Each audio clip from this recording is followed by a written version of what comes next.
pelo Estado. Estado, quando eu falo Estado democrático de direito, né? A possibilidade que a gente tem de garantir, né, a oferta pública para que a gente possa, né, fomentar todo este processo de construção que é necessário para que a sociedade ela possa se organizar e se instituir. Política, né, e política social, assim como política pública, são decisões de governo, né? Assim, se a gente vai ter uma política mais fortalecida, uma política menos fortalecida, cabe, inclusive, a nossa capacidade de garantir essa oferta, né? De possibilitar que essa oferta ela seja para toda a população ou, às vezes, restritiva, né? Como, por exemplo, a Previdência Social, né? Que é só para aqueles que contribuem, né? Não é um direito universal.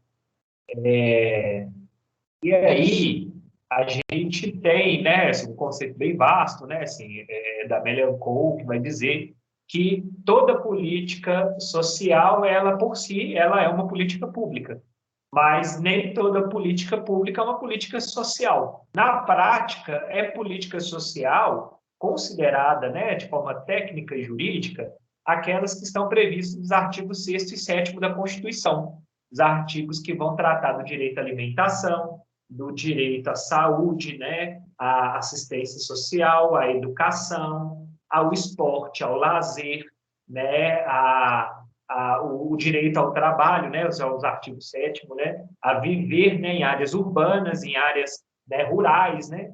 Então, os artigos 6º e 7º eles vão definir, né, assim, um caráter de que quais políticas públicas vão ter uma vinculação para a política social. Mas mais do que isso, a gente vai entender política social quando a gente percebe que essa política ela é diretamente instituída para alguém, né? Ela tem uma vinculação que é direta. Por exemplo, há políticas ambientais, há políticas que são econômicas, né? Há políticas que são culturais, né? Apesar que as políticas culturais elas têm uma interface muito voltada à ideia da política social, mas, por exemplo, né, uma política de transporte é uma política social. Agora, o financiamento do transporte, por exemplo, para uma empresa de ônibus, ela, teoricamente, ela é considerada como uma política econômica, né? Mas o transporte ele já é uma política social. Por quê? Porque o direito ao transporte ele já prevalece uma ideia de que a pessoa vai utilizar algum meio, né, algum veículo para ir e vir, né? Agora, como que essa política vai se dar através, por exemplo, do financiamento, né, das empresas de ônibus, aí a gente já vai poder dizer que isso é uma política econômica. Por exemplo, a política de habitação é uma política social, né? Ela vai garantir diretamente o direito à moradia para alguém. Mas, ao mesmo tempo, há políticas econômicas, né, assim, que vão fazer financiamento, né, assim, de outras políticas habitacionais, né? Assim, então, você tem possibilidades ali de ter um casamento entre políticas econômicas, políticas sociais, assim como políticas, né, culturais, né, assim, que vão se distinguir, né, em políticas sociais, né? Por exemplo, ofertar o teatro está por uma ideia de política social. Financiar os grupos de teatro, né, está numa lógica de política cultural.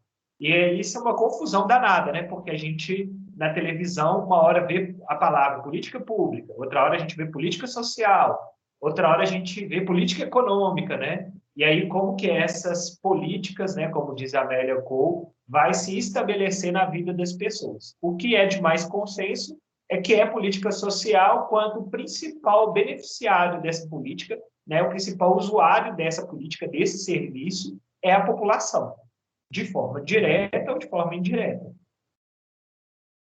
Como no caso, né, assim, de algumas dessas outras políticas. Pode falar, Eugênio. Leonardo, eu tenho um questionamento para fazer. Como que fica a política social nesse viés ideológico de que é para poder fazer malandro, que é para poder promover o comunismo, que nós estamos escutando esse discurso nos últimos anos, né? Esse combate à política social. Pergunta é essa. Muito bom. Inclusive, né, a própria Amélia Cole, né, que é autora da área da saúde, mas ela é muito estudiosa do campo da democracia, ela mesma sustenta a seguinte frase, que todos os governos, inclusive os governos, né, autoritários, né, eles têm políticas sociais. Agora, se essas políticas sociais elas vão garantir um bem-estar geral da população, já é um outro debate, né? Então, por exemplo, o governo americano ele tem uma lógica de uma política de saúde, mas muito vinculada ao financiamento privado, né? Então, a política, né, lá de saúde ela é vinculada ao que a gente aqui chama de planos de saúde, lá são seguros, né? Saúde, né? O Brasil, por exemplo, ele já teve momentos, né, da sua história, nos anos ali de 2010 a 2020, ou perdão, até né, 2000 a 2015, né, que a gente teve um boom nas políticas sociais, né, um grande avanço no financiamento das políticas, na garantia de acesso a direitos sociais. Hoje a gente tem uma retração, né, emenda constitucional 95, né, um modelo autoritário, né, que especialmente o governo federal e aí os governos estaduais e municipais vêm pensando a população e a pobreza, né, como uma forma de colocá-las como inimigas, né, de uma classe média, de outras pessoas, que faz com que a gente tenha, na verdade, um desinteresse, né, assim, porque quando, né, o Eugênio fala muito bem, né, coloca a população como malandra que só está recebendo, né, tira essa população também como sujeito de direito, né? Essas pessoas elas estão usufruindo do Estado é porque elas têm direito, né? Porque elas, ao longo de toda uma história de vida, elas lutaram para ter esse direito, né? Você quer falar também, Consuelo? Eu só queria acrescentar, eu acho que, por exemplo, a campanha de vacinação da Covid agora, pelo SUS, é uma campanha de política social, não é? Sim, com certeza. E que também sofre ataques, né? Quando, por exemplo, a gente vê, né, na segunda-feira, né, os boatos, né, de que o Bruno Covas, que, né, foi prefeito da maior cidade do Brasil, morreu por usar máscara, né, assim, porque ele respirou a própria doença. Olha que desfavor, né, assim, que governantes fazem ao instituir, né, um enfraquecimento dessas políticas sociais, que enfraquece, obviamente, a garantia de direitos, né? É isso, Eugênio? Assim, um pouco do que você esperava? Não, perfeito. Acho que você demonstrou bem isso, que nós temos que ficar atento a esse discurso da fonte do poder, qual que é, né? Você falou dos Estados Unidos aí, tá?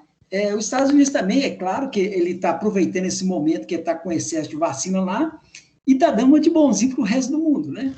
Inclusive, existe analistas aí de geopolítica que ele está ajudando a Índia no intuito não só humanitário, mas também de lá na frente cobrar uma posição geopolítica, né, para ele, que também entra no viés da política, né? Muito obrigado. Né? É muito mais fácil você doar vacina do que quebrar a patente da vacina, né? Então a gente sabe que há um interesse ali de discurso, né, de narrativa, né, que quebrar a patente da vacina pode prejudicar a economia, né, capitalista de laboratórios, né, norte-americanos, né? Então você faz um meio de campo ali, né, com a doação emergencial e vai enrolando ali o OMS, né? Tem toda a razão. Mas, obviamente, todas as políticas públicas, especialmente políticas sociais, elas não remetem a uma concepção de direitos, né? Eu acho que é muito importante a gente pensar a partir da concepção de direitos, né? Eu, enquanto professor, eu acho que é a possibilidade maior que a gente tem para que a gente não se perca na oferta de qualquer política pública. Por que eu estou dizendo isso? Né, Eugênio, Consuelo, Sandra, né, Kelly, né, assim, Madalena, né, as pessoas que estão aqui hoje, né, Maria, né, que chegou agora, entender a garantia de direito como uma premissa para qualquer política pública é entender, inclusive, que as políticas públicas, especialmente as políticas sociais, elas podem estar mais ou menos avançadas no entendimento de direitos humanos, né? Direitos humanos, né? Segundo a fábula, né, dos direitos humanos, né, que é uma charge mundialmente conhecida, né? Onde há um cachorro, né, maior, parece ali até um pitbull, né? E um cachorro menorzinho, mais fraquinho, né? Parecendo até comigo, né? Pequenininho ali, né? E tal. E aí esse cachorro maior, ele diz assim, né? Sou contra o direito dos animais, né? Imaginem o que é um cachorro contra o direito dos cachorros. Um cachorro que é contra a sua própria espécie, né? É absurdo a gente pensar isso quando a gente pensa em um cachorro. Agora imagine um ser humano contra os outros seres humanos, né? Quando a gente vê, né, que direitos humanos, né, direito de bandido, né, a gente remete que há seres humanos contra seres humanos, né? E aí, se há uma coisa que a espécie, né, não só humana, mas qualquer espécie animal tenha de construção histórica, é que há uma necessidade de unidade, de corporativismo, para que a gente possa, né, enquanto espécie que somos, garantir os nossos direitos, né? É um cachorro que é a favor, né? Assim, uma vez eu tive uma aluna que disse isso, muito interessante, que o cachorro que é contra o direito dos cachorros, ele é o cachorro que é a favor da carrocinha, né? Ele é a favor do genocídio de si mesmo, né? Porque não há direito garantido para uns que não possa ser direito garantido para outros, né? Não há duas espécies de seres humanos, né? Aqueles que se beneficiam e aqueles que não se beneficiam, né? Todos nós, em algum momento, vamos precisar dos nossos direitos, né? Eles têm que ser garantidos em sua totalidade, porque o contrário disso é a restrição. Vocês já viram assim discursos que são contrários aos direitos humanos, né? Eu acho que hoje em dia isso está tão em voga, né? Hoje é tão comum, né? Se alguém quiser até falar sobre isso, fique à vontade. Se quiser colocar no chat também.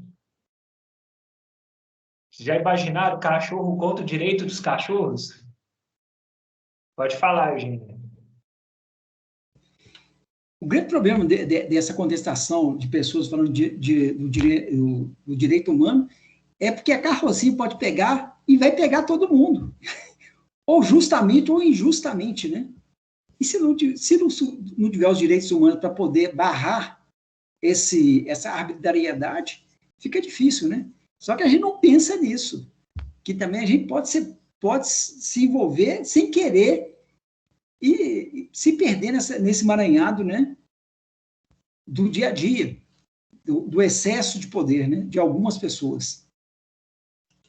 Isso mesmo, né? Se há uma conquista, né, histórica das civilizações, foi a conquista dos direitos, né? Então, assim, quanto menos direitos a gente tem, né, assim, independente de qual, né, se é o direito à saúde, se é o direito à educação, toda a humanidade perde, né? Assim, e aí a gente pensando, por exemplo, no Brasil, né, se diminui, por exemplo, o direito à educação, né, assim, muita gente vai perder em diversas gerações, né? Não existe alguém que não precise de direitos, né? A gente falou aqui, né, de extremos, né? Assim, de quem usa a unidade de saúde, seja rico ou seja pobre, né? Então, se não tiver a política de saúde, não tem vacinação, né? Assim, e aí a gente fala, mas eu posso pagar minha própria vacina. Tá, mas quem que paga a ciência que vai pesquisar essa vacina? Esse direito à saúde ele também está lá, né, no custeio da ciência, né, para que uma sociedade possa viver sem uma pandemia, né? A gente evitou ao longo de muitos séculos, né, assim, várias situações de pandemia, né? E todas elas foram vencidas com dinheiro público, né, com financiamento público, né? O próprio governo dos Estados Unidos financiou, né, assim, as pesquisas da Pfizer, as pesquisas da Johnson Johnson, né, assim, na garantia de acelerar mesmo, né, a possibilidade da vacinação para toda uma coletividade. Então, fato é, somos humanos e temos direitos. E os humanos que são a favor das carrocinhas, né, são a favor do direito, né, assim, dos cachorros não serem cachorros, né, e aí é claro, né, os direitos ambientais, eles não se desvinculam, né, assim, eu já vi gente falando que eu sou a favor dos direitos humanos, mas não gosto de planta, não gosto de bicho. Aí é complicado também, né, assim, porque eu sou a favor da minha espécie, mas eu sou contra as demais espécies da Terra, né, nós não podemos ter essa perspectiva, né, de que um direito vale mais do que o outro, né, de que de que uma sociedade vale mais do que a outra, né? Todos nós aqui temos uma responsabilidade coletiva, né, ambiental, né, estrutural, de garantir, né, acessos para toda uma sociedade. Alguém mais quer comentar sobre essa ideia da fábula dos direitos humanos? Leonardo, eu gostaria de fazer uma pergunta. O que é mais importante? Respeitar desculpa, corta aí. Muitas vezes as pessoas pensam que se eu respeito, eu estou concordando. Quer dizer, mesmo eu não gostando dos animais, tá? Por que eu tento respeitá-los? Porque eles fazem parte de toda uma ecologia, né? Que eu estou envolvido, né? E as pessoas pensam que respeitar significa que eu concordo com isso. Tá? Gostaria que você fizesse um comentário sobre esse pensamento. Sim, é um pensamento, inclusive, importante para a filosofia, né? Porque essa relação da tolerância, do respeito, da aceitação, né? Vai muito da nossa capacidade ética e moral de entender, né, os direitos humanos e toda, né, uma construção ecológica, né? Assim, uma biodiversidade, né? Por exemplo, a responsabilidade, né, do respeito e do cuidado é de toda uma humanidade, né? Assim, não tem quem deva ser menos respeitado ou mais respeitado, né? Mas a gente ainda, né, para poder avançar, né, assim, no sentido, inclusive, né, de tolerância, né, assim, de aceitação, nós temos que também pensar mais amplamente, né, assim, de até que ponto a nossa moral está sendo acima de uma ética crítica, né? De uma ética que construa uma coletividade, né? Às vezes a nossa capacidade moral, né? Assim, nós somos, né? Assim, e aí a moral ela se dá, né? Por processos obviamente familiares, religiosos, de grupos, né? Que é onde a gente, né? Mais vive, né? Que nos coloca incapazes às vezes de até respeitar, né? Assim, de até entender que existe uma diversidade, por mais que você não goste. Essa é a realidade do planeta Terra, né? Essa não é só a realidade, né, sua, né, do que você quer, né, mas de toda uma sociedade, toda uma biodiversidade. Né? Bom, e aí eu trago para vocês de maneira breve, mas aí o material também fica, né, assim, para que vocês possam, né, ter, né, de consulta, que há, né, assim, considerações importantes, né, e intervenções que são importantes para que a sociedade garanta, né? O Brasil ele tem a Seguridade Social como um conjunto de políticas sociais, mas esse conjunto de políticas sociais ele tem algumas limitações no sentido constitucional também, né? Mas ao mesmo tempo alguns avanços. É a primeira vez que as seguranças sociais afiançadas para a população, e quando a gente fala seguranças sociais é o quê? Aquilo que você pode ter independente do momento da sua história, da sua vida. A gente tem um tripé. A Seguridade Social é formada, né, pela assistência social, pela saúde e pela previdência. E aí, muitas vezes, a gente pergunta, poxa, mas por que a educação não está lá na Seguridade Social? Né? Por que a cultura não está lá na Seguridade Social? É um limite que a gente ainda tinha, né, no período de 80, né, com a nova Constituinte, de entender essas seguranças sociais afiançadas desde o seu nascimento até a sua velhice, né, até uma situação de doença. Né? O que a gente conseguiu chegar de mais perto de uma garantia constitucional ampla é que essa Seguridade Social ela tem assistência social como um direito universal para todos que aqueles em algum momento vão precisar, seja uma situação de risco, uma situação de vulnerabilidade, que a gente tem a saúde como também uma garantia universal, né, e que possa ofertar serviços, né, no sentido de possibilidade que vai para além da hospitalização. É importante dizer que a assistência social e a saúde são direitos universais não contributivos, então ninguém precisa de tirar R$1 do bolso para poder ser atendido na assistência social, na saúde, né? As pessoas pagam seus impostos? Pagam. Mas se a pessoa ela não pagar R$1 de imposto a vida dela inteira, ela tem o mesmo direito ao atendimento, né? É importante a gente, né, colocar isso, né? Assim, o dinheiro da coletividade que banca essas políticas, né? elas são não contributivas e de caráter universal. E o caso da Previdência Social, ela é também uma política da Seguridade Social, só que ela está no campo contributivo. Quer dizer o quê? Que todos, independente, né, assim, de onde estejam, onde morem, quem são, se contribuírem com a Previdência Social, podem ter o direito à aposentadoria, né, o direito, né, a se organizar enquanto sujeitos de direitos. Porém, é importante dizer também, né, que quando você chega, por exemplo, numa situação de velhice, né, lá, né, na fase idosa, que você não contribuiu para a Previdência Social, ou então você é uma pessoa com deficiência e não tem capacidade, né, assim, estrutural para o trabalho. A assistência social, ela oferta não só serviços como a saúde, mas também benefícios. Quais são os benefícios que a assistência social atua para quem não tem condição de garantir a previdência social? O benefício de prestação continuada, o BPC, o pessoal chama às vezes de LOAS, né? O pessoal fala assim, aposentei com LOAS. A diferença é que a LOAS não tem 13º. Na verdade, é o benefício de prestação continuada, que é o nome correto. Né? Então, são para pessoas idosas acima de 65 anos que não tiveram, né, condição de contribuir para a previdência social. Não assustem, né? Nós estamos falando de 18 milhões de idosos no Brasil, é muita gente, né, que recebe um salário mínimo, né, com a garantia do BPC. Mas a gente também tem as pessoas com deficiência, né, assim, que ao longo de uma vida não conseguiram trabalhar, né? E a gente sabe o tanto que é caro medicamento, né, o tanto que é caro, às vezes, né, uma necessidade especial como o uso da cadeira de rodas, né, uma estrutura para banho, né? Mas também há na assistência social o programa Bolsa Família, o auxílio emergencial, que são condições do mundo do trabalho, mas também da vida humana, que para aqueles que não conseguiram, né, contribuir com a Previdência Social, né? Que lá na Previdência Social já tem, né, o auxílio doença, desemprego, né, auxílio e várias outras possibilidades ali também de direitos.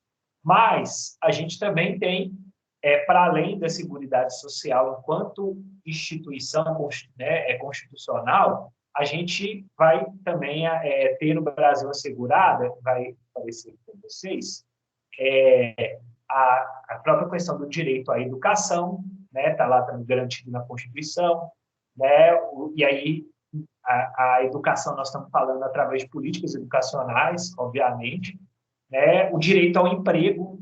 E aí, mas eu não sou servidor público, como é que me garante o direito ao emprego? Através da consolidação das leis do trabalho, da CLT, de toda uma regulamentação, para que a gente não saia de uma condição de empregado e vire uma condição de escravo, né, de servo, de subempregado, né?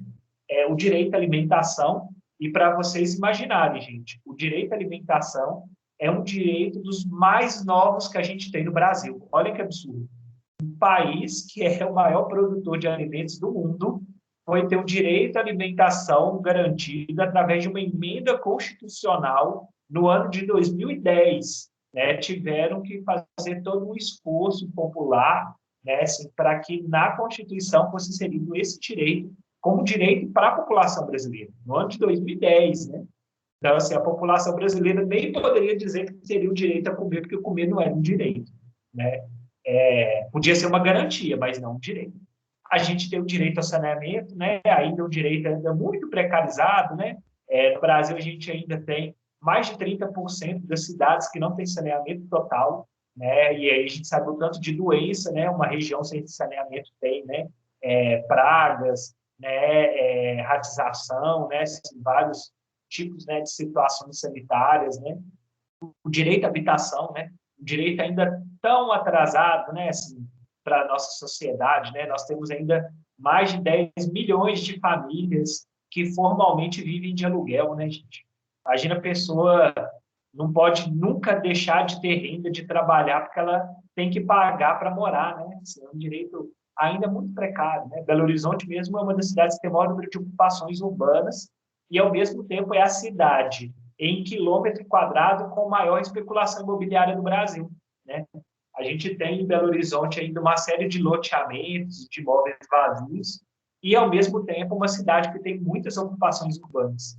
Daria para vocês terem uma ideia de loteamentos e de imóveis fechados para todo mundo que mora em ocupação urbana hoje está morando com uma habitação de mínima dignidade, né? Vamos pensar a partir daí.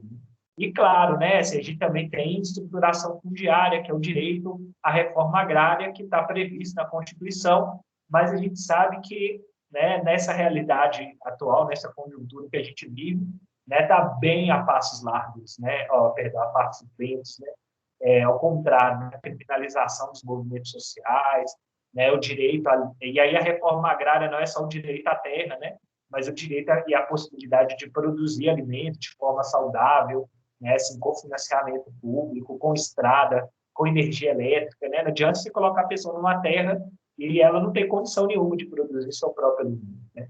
Então, são alguns direitos que existem aí para além da Seguridade Social brasileira.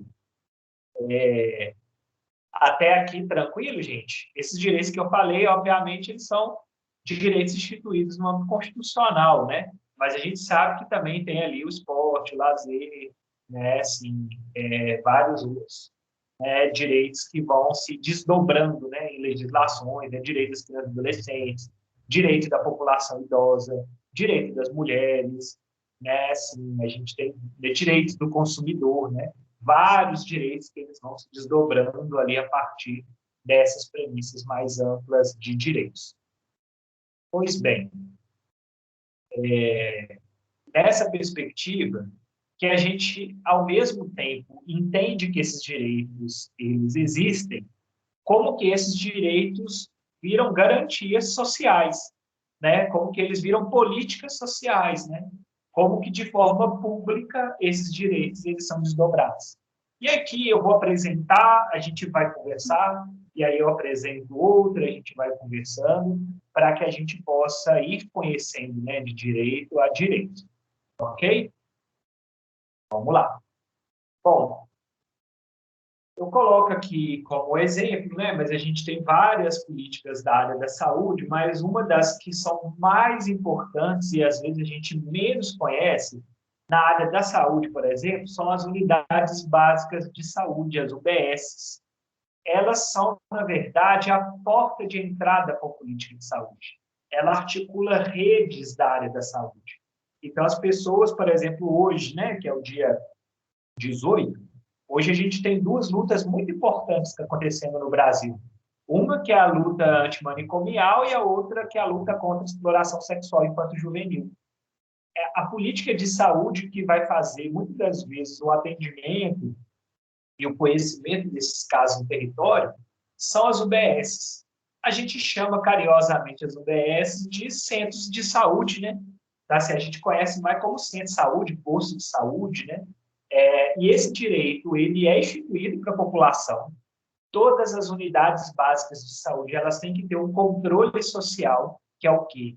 Que é uma comissão local de saúde. Então, os próprios moradores eles fazem a cogestão dessa política. Não sei se vocês sabiam disso, mas toda unidade básica de saúde tem, dentro dessa unidade, uma comissão, né, local, que são os próprios moradores que organizam as demandas, trazem os problemas, trazem os questionamentos, levam para o Conselho Municipal de Saúde, fazem reunião com o secretário, né? Como é que eu faço para fazer parte dessa comissão local de saúde?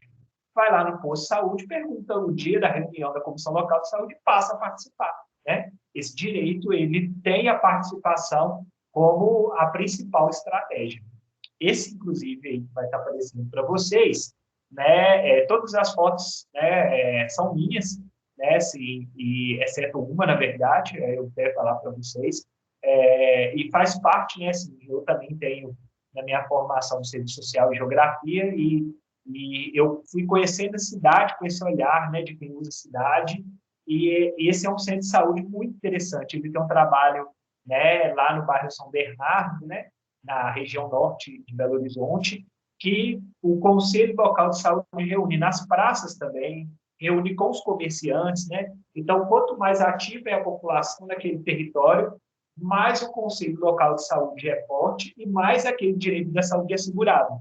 vocês podem ver que aonde tem conselho local de saúde forte, não falta médico na unidade, porque sempre tem alguém ali cobrando, né, para que aquela unidade de saúde não fique, né, sem, por exemplo, um profissional da área da saúde, que é um profissional médico ou enfermeiro, né, assim, ou que os ACS, né, tem problemas que não sejam resolvidos, né. Então, é muito importante, né, conhecer esses espaços, e Belo Horizonte é uma cidade privilegiada no sentido de ter 100% do seu território coberto pela atenção básica em saúde.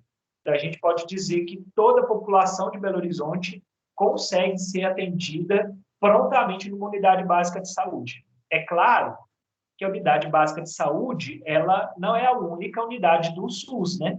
Então, alguns serviços eles vão ser necessários à UPA, né, que é a unidade de pronto atendimento, né? Alguns outros serviços vão precisar do centro de especialidades médicas, né? A gente tem alguns em Belo Horizonte, como lá da região da Santa Casa, né? Que é o centro de especialidades médicas ali na Andradas. Às vezes a gente vai precisar, né, um serviço da área hospitalar, né, assim, que vão precisar de uma tecnologia de saúde maior, mas é muito importante, né, a gente conhecer. Não sei se vocês, ao longo aí do ano, já foram numa unidade básica de saúde, quem quiser falar sobre isso. Toda unidade de saúde também tem farmácia pública, então boa parte, às vezes, do remédio que a pessoa, principalmente remédios mais caros, né, a unidade de saúde ela fornece. Quando não tem aquele medicamento, a pessoa ela pode deixar uma requisição, né, lá na unidade de saúde, dizendo que ela é paciente, né, que depende daquele medicamento, que a unidade básica de saúde vai fazer o contato com a farmácia central do SUS e vai passar a fornecer esse medicamento no próximo, né, assim, na próxima, né, possibilidade de ter a oferta daquele medicamento, né? Então, na prática, não vai faltar medicamento, né? Pode acontecer dele atrasar, mas esse trâmite ele é um trâmite bem comum na política de saúde, né? Para aqueles que fazem, de fato, uso desse serviço. Alguém quer fazer uma fala sobre esse serviço de saúde? A gente pode ir para outro. Leonardo, eu vou falar, aproveitar. É interessante, pelo menos uma vez por ano, eu procurar meu posto de saúde próximo à minha casa e ver como é que está meu cadastramento, porque, se não me engano, existe um cadastro dos moradores em redor desse posto de saúde, né? E o ano passado, eu estou falando isso porque eu participo do grupo do Leão Kuhn, eu moro na região do Barreiro, Milionários aqui, e a nossa instrutora, ela é fisioterapeuta de um posto de saúde aqui, tá? Então, ela falando que o SUS ia liberar a verba em função do número, ia receber a verba em função do número de pessoas que estavam cadastradas naquele posto de saúde. Tá? Então, é uma boa política, então, uma vez por ano, pelo menos ir lá ver como é que está meu cadastro? É muito importante, Eugênio. Assim, primeiro, né, porque a cidade é muito grande, né? Então, assim, às vezes o cadastro da gente fica atrasado, né? Uma vez por ano tem um matriciamento em saúde. Esse matriciamento, na verdade, é essa possibilidade de não só fazer o cadastro, mas identificar as demandas da população. Por exemplo, quando eu falei do remédio, né? Às vezes eu preciso daquele remédio, só eu que tomo aquele remédio naquela região inteira, a farmácia do posto não tem, mas a partir do momento que o posto de saúde sabe que eu sou o paciente, preciso daquele remédio, aquele remédio ele passa a ser reservado para a farmácia da unidade de saúde. Mas mais do que isso, por exemplo, meu pai, ele vacina em casa. Por quê? Porque o posto de saúde sabe que ele é idoso e ele é deficiente visual, ele tem uma dificuldade de acesso, né, à unidade de saúde, principalmente por ser deficiente visual, e no período de Covid, né, ele tem comorbidades, né, ele já teve, né, problema cardiovascular. Então, para garantir a saúde dele, a unidade de saúde vem vacinar meu pai em casa. Como é que eles vão saber que meu pai precisa? A partir do momento do cadastro.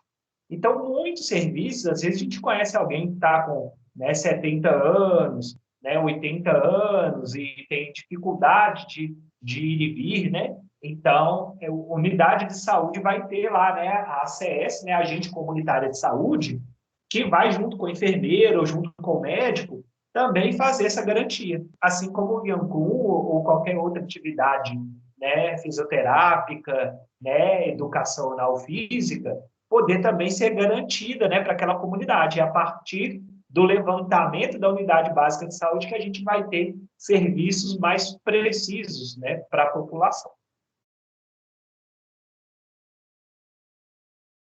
Grato pela explicação. Ah, que isso. Participar sempre é muito bom.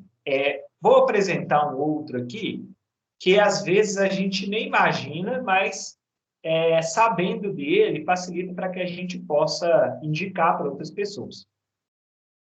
Esse é o CRAS, o Centro de Referência da Assistência Social. Ele é igual ao posto de saúde. Às vezes, né, o Centro de Referência da Assistência Social, assim como o posto de saúde, ele não é o único equipamento daquela política pública, né? Há outros equipamentos, né, da área da assistência social. Por exemplo, as instituições de longa permanência para idosos, né, as ELPIs, né, que o pessoal, às vezes, infelizmente, chama de asilo, né, de forma preconceituosa, covarde, né? Mas as instituições de longa permanência para idosos, por exemplo, são equipamentos da política de assistência social. São para aquela população idosa que, às vezes, né, assim, não tem com quem estar, né, assim, a situação de saúde é muito debilitada, né, mas a gente também tem, né, por exemplo, equipamentos, né, que são o centro de referência para a população de situação de rua, e, no caso, a gente está falando aqui do CRAS, né, que é um equipamento que Belo Horizonte tem mais de 40 equipamentos espalhados por toda a cidade, nas regiões mais pobres da cidade, que ele tem uma função de conhecer a rede socioassistencial, quer dizer, as entidades, as ONGs, né, São Vicente de Paula, né, assim, todas as entidades ali daquele entorno, né, e também, ao mesmo tempo, fazer o atendimento familiar e comunitário.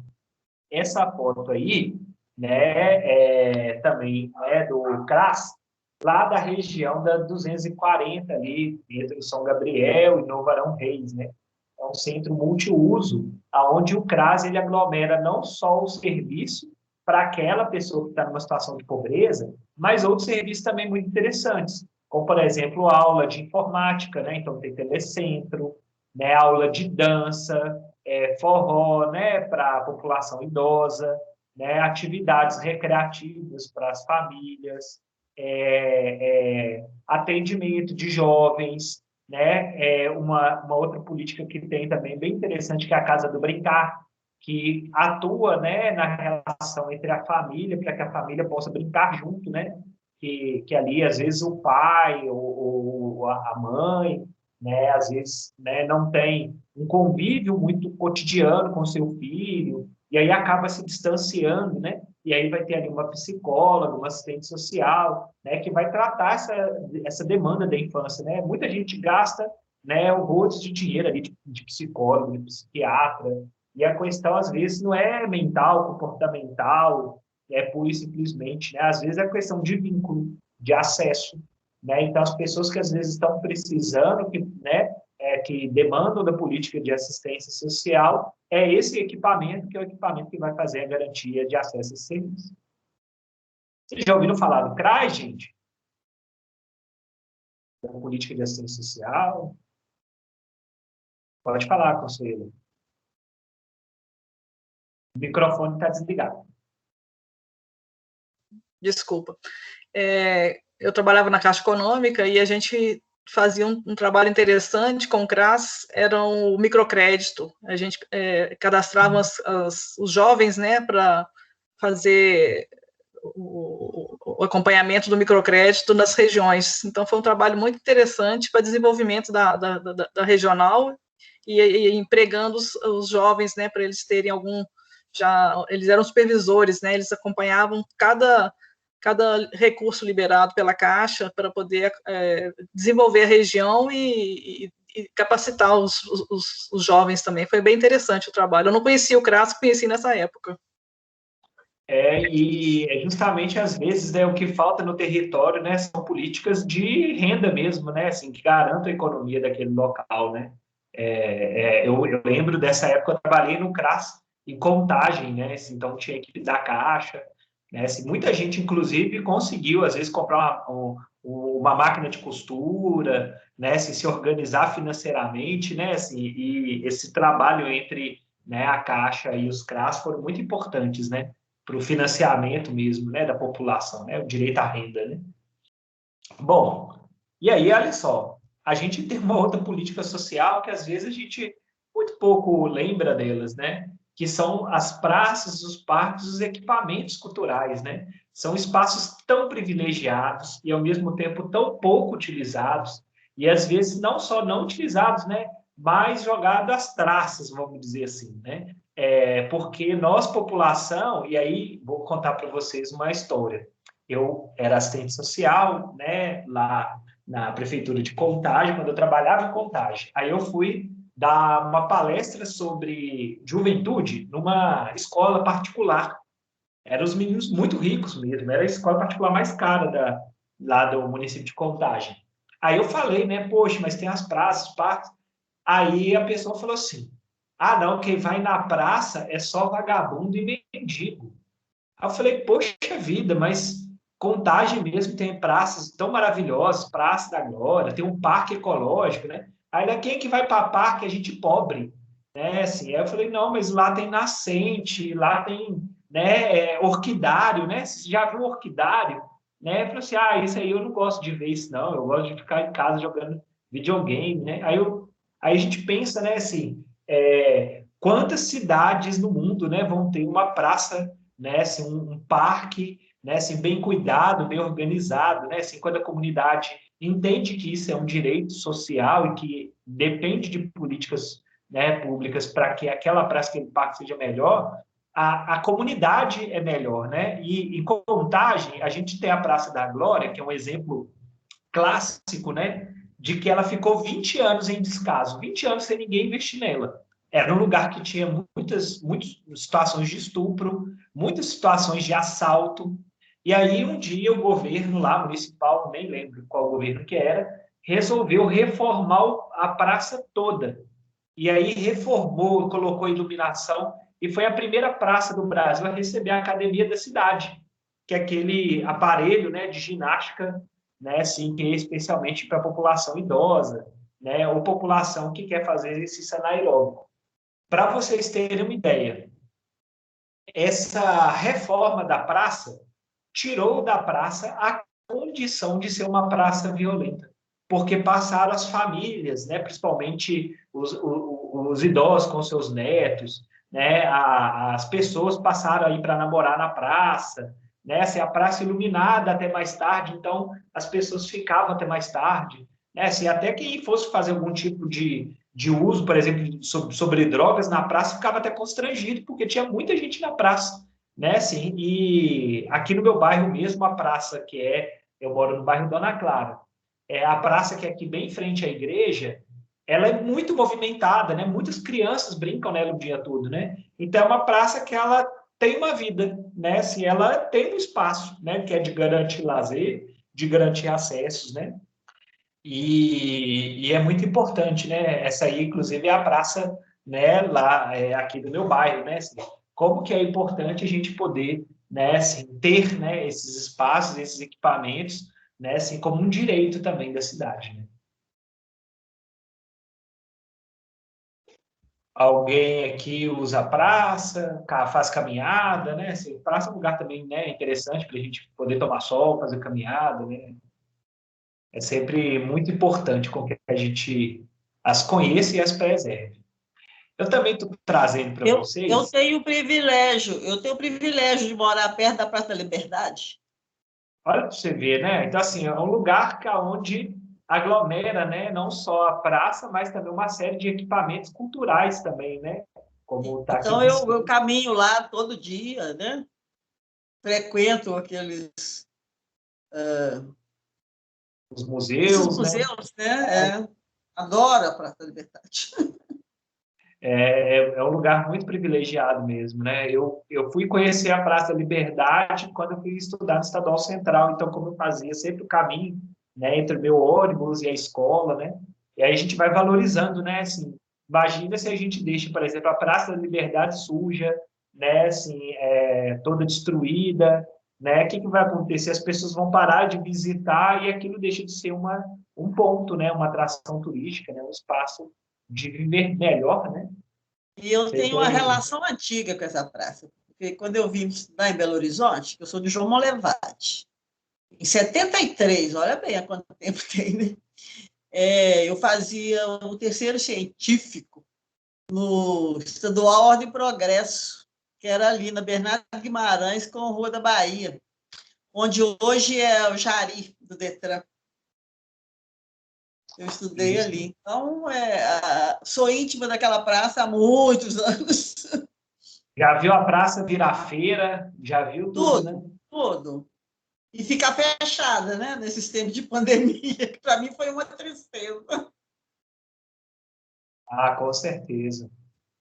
É importante a gente também conhecer que a cidade, ela também tem como um direito social, né, assim, ofertar políticas de qualificação de acesso ao mundo do trabalho. Olha que interessante, né? Então, assim, a gente tem, às vezes houve, né, assim, o Sistema Nacional de Emprego, né, que é o sistema do governo federal em parceria com as prefeituras e o governo estadual, o Acessuas Trabalho, né, que também funciona junto aos CRAs, as escolas, né, políticas de organização de economia popular solidária, né, assim, que trabalham com as feiras, com os artesanatos, né? A feira HIP, por exemplo, ela é uma grande iniciativa de economia popular e solidária.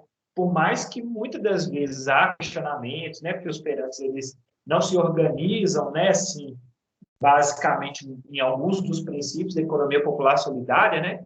O que seria de nós e da cidade se não tivesse, né, essas possibilidades, né?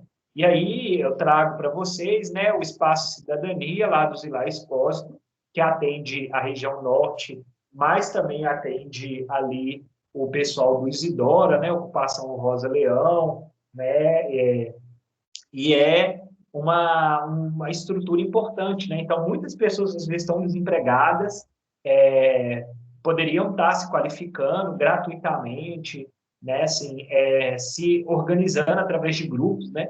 Esse espaço BH Cidadania, por exemplo, ele faz o cadastramento de trabalhadores autônomos.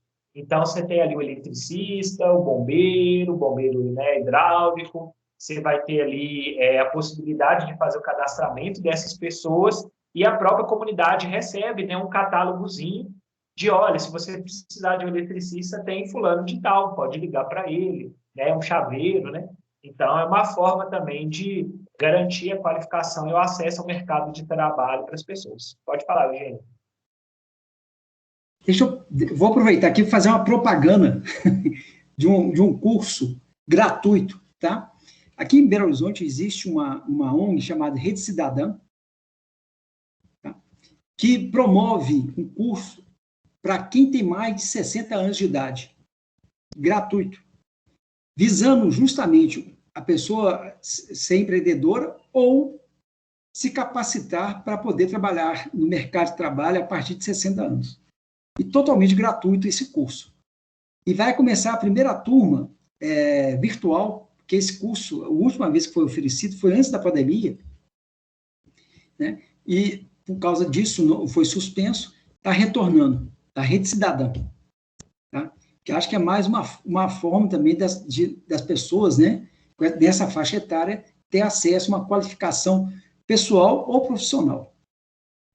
Muito bom. E de fato, né, assim, a gente conhecendo esses espaços, né, a Rede Cidadã mesmo tem um trabalho muito bacana, a gente pode também, né, às vezes indicar para outras pessoas, né, se vocês também conhecerem, né, assim, quiserem indicar, é sempre bom, né?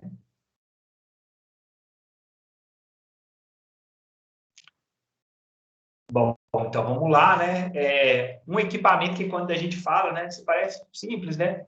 Que é as escolas de educação básica, né? Essa escola de educação básica nesse período aí de pandemia, né? Assim, deixou de ter uma grande estrutura, né, de oferta, né? Aí, inclusive, a primeira grande escola de Belo Horizonte, né, que é o Colégio Belo Horizonte na região, né, da Pedreira Prado Lopes, né? Bem próximo ali do Hospital de Lomberes, né? É uma referência para a comunidade local. E a escola não é só o lugar da educação, né, formal, né, das crianças e dos adolescentes, mas é na escola também que a gente tem acesso à biblioteca, então a comunidade ela pode se cadastrar e utilizar no horário, né, escolar né, o espaço da biblioteca, mas também a comunidade ela tem uma série de serviços.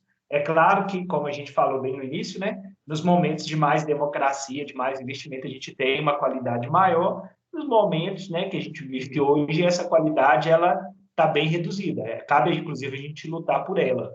Que era, por exemplo, nos espaços que a gente chamava de escola aberta. Os finais de semana, a gente já chegou a ter uma época que nos finais de semana, sábados e domingos, as escolas funcionavam como grandes centros comunitários e culturais, né, com atividades para toda a família, né, assim, desde a quadra aberta para quem quiser jogar bola, até mesmo possibilidades das pessoas poderem, né, se conhecer, de utilizar, né, os laboratórios de informática.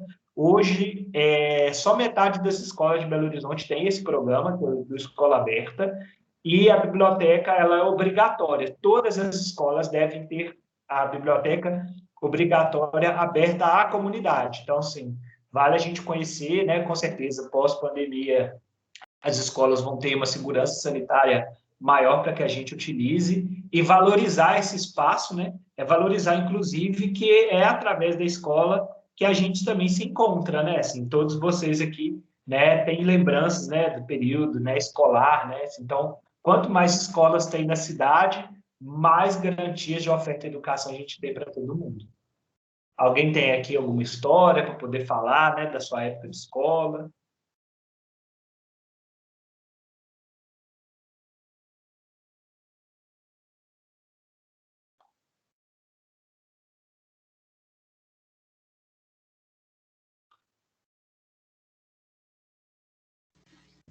Eu gostaria, Leonardo, de destacar também aqui como que é a construção dessas escolas que atendem a crianças, né, pequenas. As UMEIs, né? O mês, que coisa maravilhosa. O estilo arquitetônico, nossa, ele quebra aquele padrão, porque, infelizmente, a maioria das escolas, não vou falar municipais, mas escolas estaduais, mais lembra uma cadeia do que uma escola, né? Quando você chega numa escola estadual pública, estadual, né, a grade, todo aquele aparato de segurança, sei lá, assusta. E as UMEIs não, as UMEIs são realmente acolhedoras. Então, eu fico pensando como é que vai ser no futuro a autoestima desses alunos, né, que tiveram acesso a um prédio bem estruturado, bem higiênicos, né, tudo isso. Não, eu babo com as escolas dessas São crianças. maravilhosas, né? Sim. E elas, inclusive, né, fazem parte dessa rede de educação básica, né? Entende a educação ao longo de toda uma vida. Só para vocês imaginarem, né, as UMEIs chegaram em Belo Horizonte a serem de horário integral, né? Então, a mãe, por exemplo, podia trabalhar durante 8 horas, as crianças estavam na escola.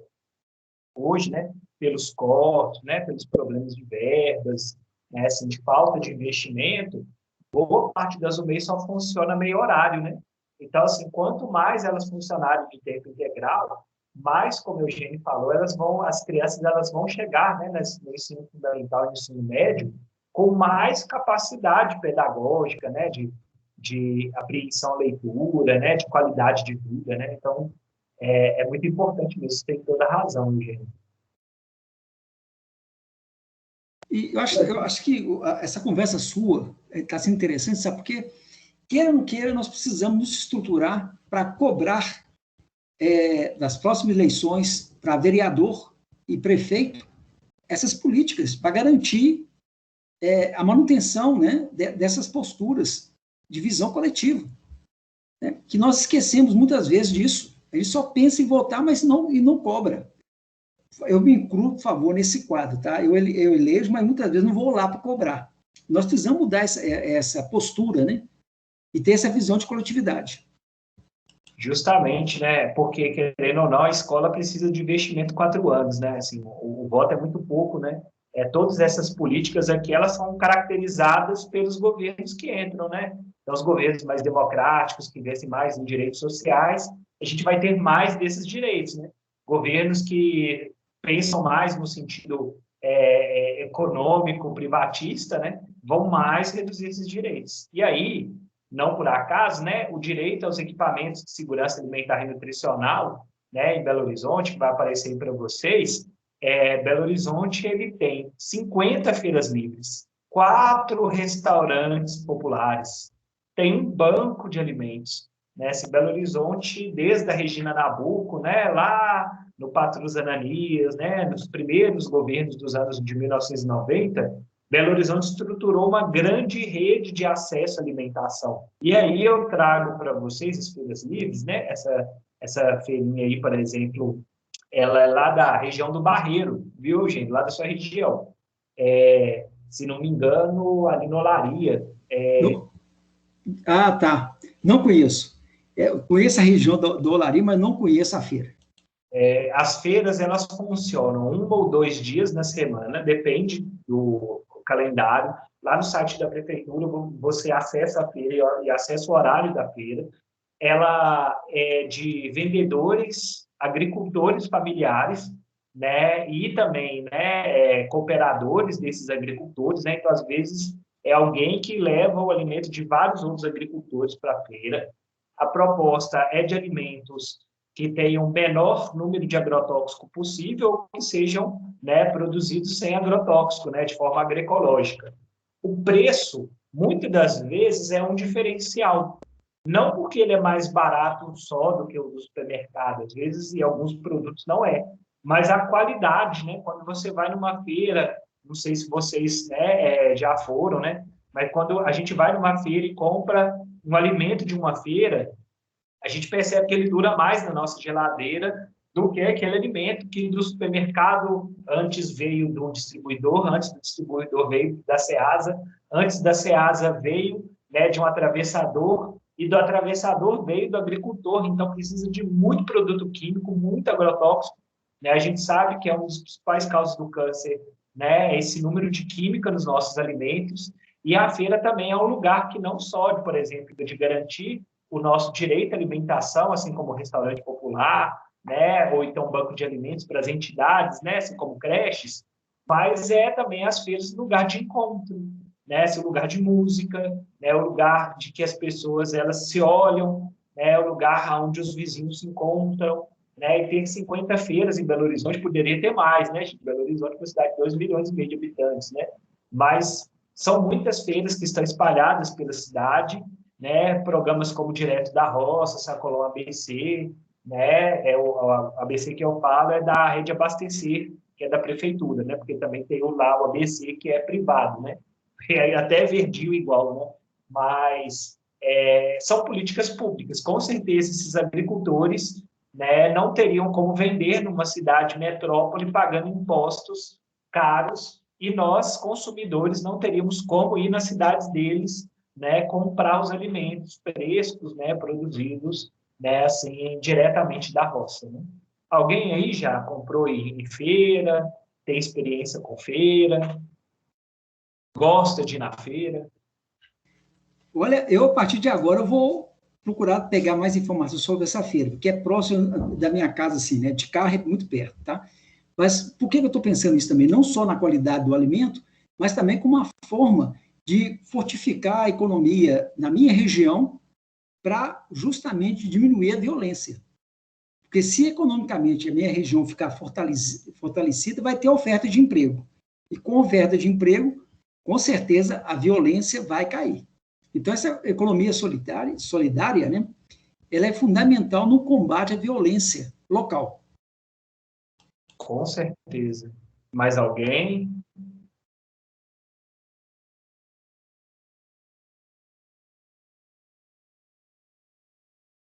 Eu posso até, antes de alguém também querer falar, só para dar um exemplo, né? Assim, a economia também dos agricultores, Eugênio, porque quando eles vendem para o Ceasa, que vende depois para o supermercado, o preço do quilo dos alimentos, né, da unidade das verduras, é muito baixo. Para vocês terem uma ideia, 1 quilo de cebola no Ceasa é uma média de 20 centavos.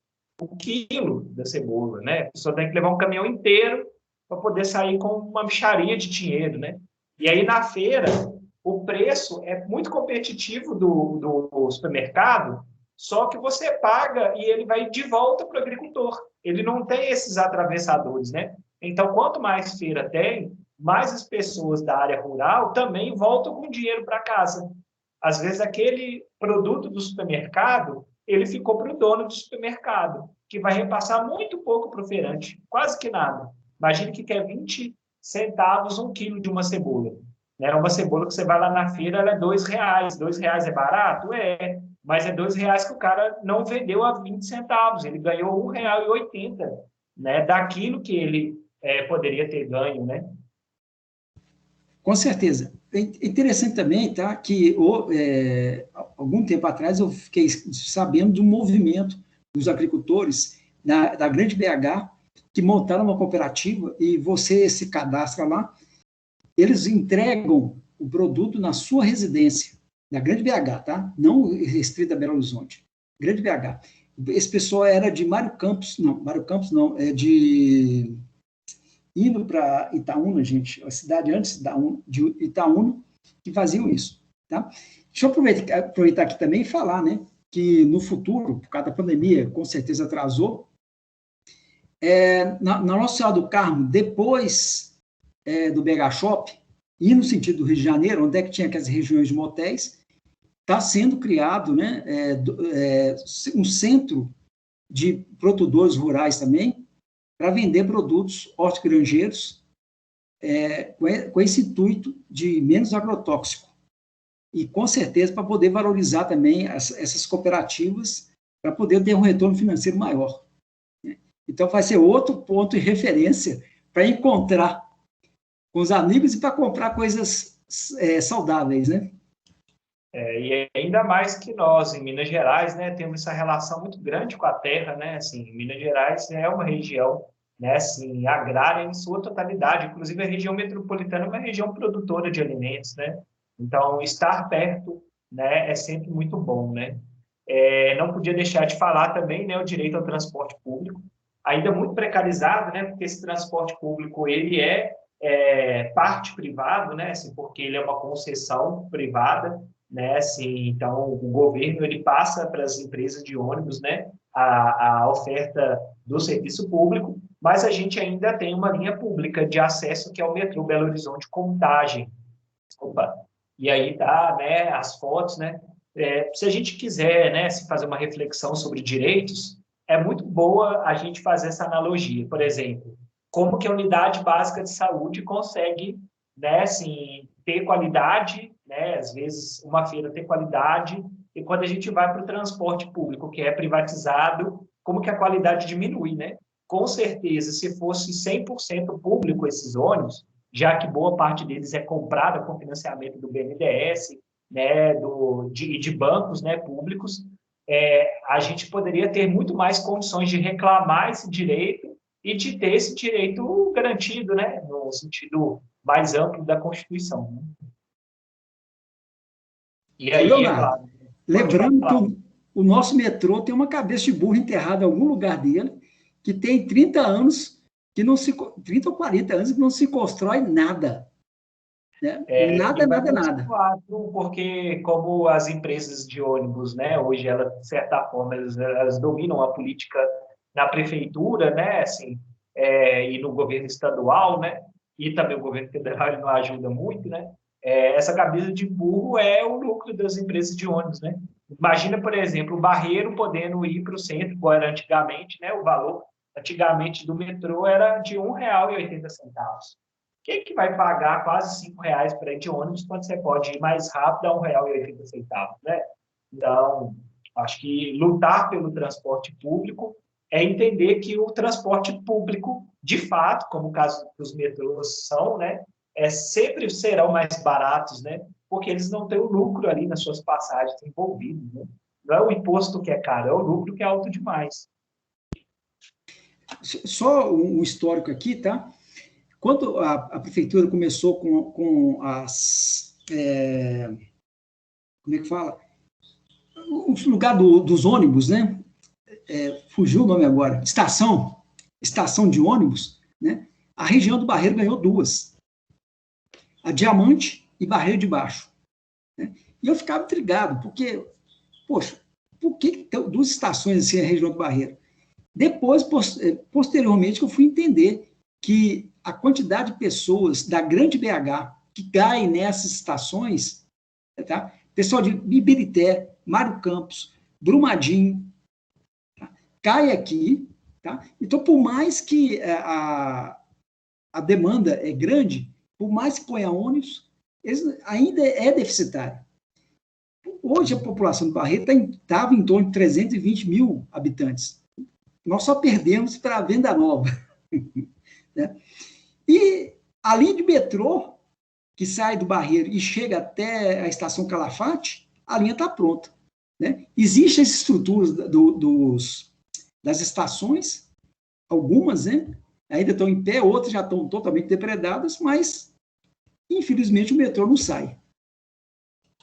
E se tivesse o metrô na estação, igual o caso do Eldorado, né? Chega na estação lá do Eldorado, e do Eldorado centraliza, as pessoas com certeza chegariam, né, em vários lugares de Belo Horizonte mais rápido, né? Tem toda a razão. Eu também trago que há outros direitos e outras políticas que não são só sociais, mas também urbanas, né? E de diversas políticas de cidadania, que hoje, por exemplo, no caso de Belo Horizonte, você pode acessar por aplicativo. O aplicativo não só para você também saber, né, de uma situação de feira, mas para que você também possa colocar suas dúvidas, suas sugestões, né, reclamar, né, da situação do ônibus, né, e também, claro, né, você poder fazer agendamentos, né, nesse período de pandemia. Às vezes a gente precisa ir lá no BH Resolve para poder olhar uma coisa. Às vezes no celular você já consegue resolver muitas delas, né? Quando não no celular, para quem tem às vezes acesso só ao computador, você também consegue resolver pelo computador. Mas também tem uma série de atendimentos que são presenciais, né? Hoje, Belo Horizonte tem umas centrais de atendimento no Barreiro, em Venda Nova e no centro, né? Que são as centrais de atendimento, né? BH Resolve, que funcionam de segunda a sexta no horário comercial, de 8 às 17 horas. Então, às vezes a pessoa precisa de negociar uma situação de IPTU, precisa fazer uma poda de árvore, isso tudo ela já poderia fazer pelo aplicativo ou presencialmente, né? É importante saber que a cidade ela tem que ofertar também acesso à comunicação para os seus, né, moradores e moradoras, né? Então, cabe que hoje o aplicativo BH Resolve até o boletim de escola da criança, né? O período de vacinação, então a pessoa quer saber se ela vai vacinar amanhã ou semana que vem, né? Lá no aplicativo ela consegue, pela idade dela, por onde ela mora, ver a unidade de saúde mais perto e também a possibilidade dela vacinar e quando, né? É uma forma de atendimento que a cidade tem.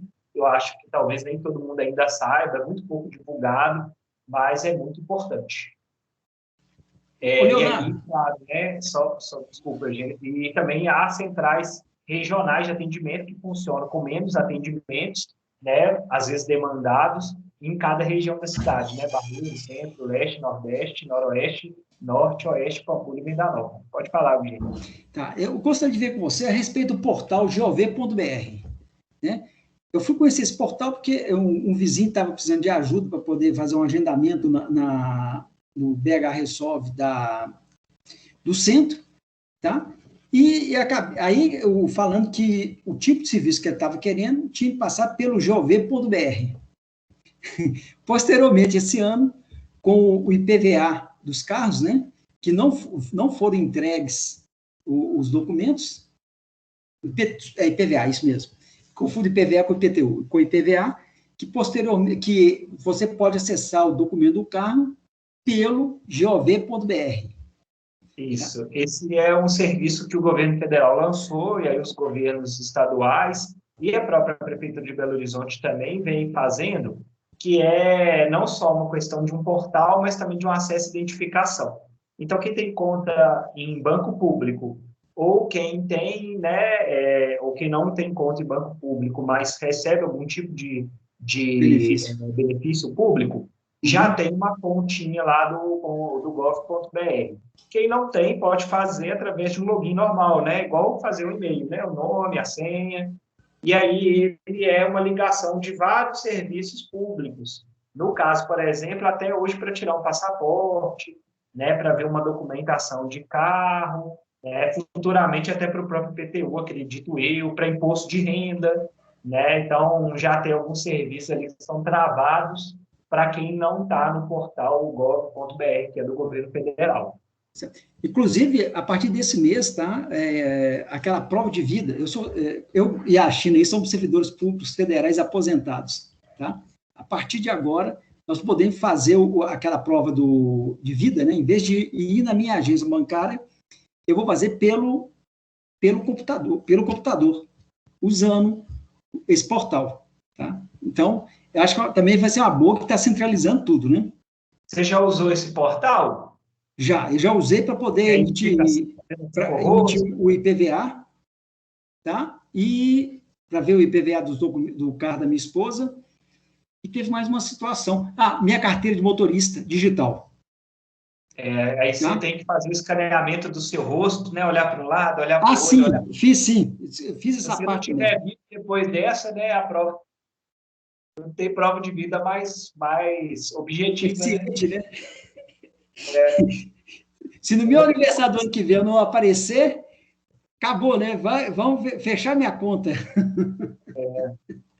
E é claro que assim, a tecnologia, ao mesmo tempo, né? Que, igual o caso, a gente ainda tem as centrais presenciais, né? Porque nem todo mundo, infelizmente, ainda tem acesso tecnológico, né? Mas acho que o que o Eugênio coloca também é um alento da gente pensar que para muitas pessoas pode ser também uma solução, né?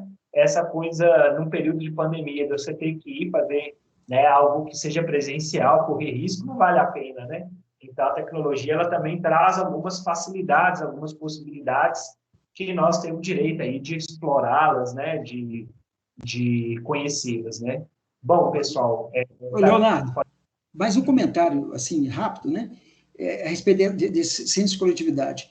Eu, particularmente, achava um absurdo ter de quebrar o passeio e fazer aquele padrão da prefeitura, né? De contar com acessibilidade tátil e tudo isso, né? Até que um belo dia eu parei e pensei, relativamente daqui a uns 10 anos, quando grande parte dos passeios de Belo Horizonte tiverem nesse padrão, como vai facilitar a vida de pessoas portadoras de dificuldade de locomoção e quem não é. Nós estamos ficando velhos, né? Tá? Então, aquele degrauzinho lá joga a gente no chão. E se o passeio for reto, nossa, então vai melhorar muito a segurança, né? Então nós temos de investir para poder chegar nesse conforto do futuro, né? Para a cidade ser para todo mundo, né? Assim como os direitos humanos para todo mundo, né? E aí, gente, eu termino, né, assim, com uma frase, né, do Manuel de Barros, que diz o seguinte: enquanto o direito ainda for meio e a cidadania andar pela metade, a gente segue na luta por inteiro, né? Acho que a gente não pode perder de dimensão que todos esses direitos e serviços aqui apresentados, a gente tem que lutar para que seja para todo mundo, não só para quem sabe, para quem tem acesso, né? Então, acho que a partir, né, do dia de aula de extensão de hoje, né, vocês possam também divulgar, né, assim, apresentar, né, para as pessoas que esses direitos existem, que vários outros direitos também que não foram falados aqui nessas 1h30 existem, e que, claro, né, assim, esse material vai ficar para vocês vão poder, né, tê-los, né, assim, em mãos, cartilhas, os links também, né, estão aqui, né, de alguns desses serviços, e agradecer, né, a presença de hoje de todas vocês, né, assim, né, a turma ficou até o final, né, muito legal, né, de todo mundo que entrou, né, ficou até o final, eu fico muito agradecido e lisonjeado, viu? Alguém quer fazer alguma colocação, alguma crítica, sugestão?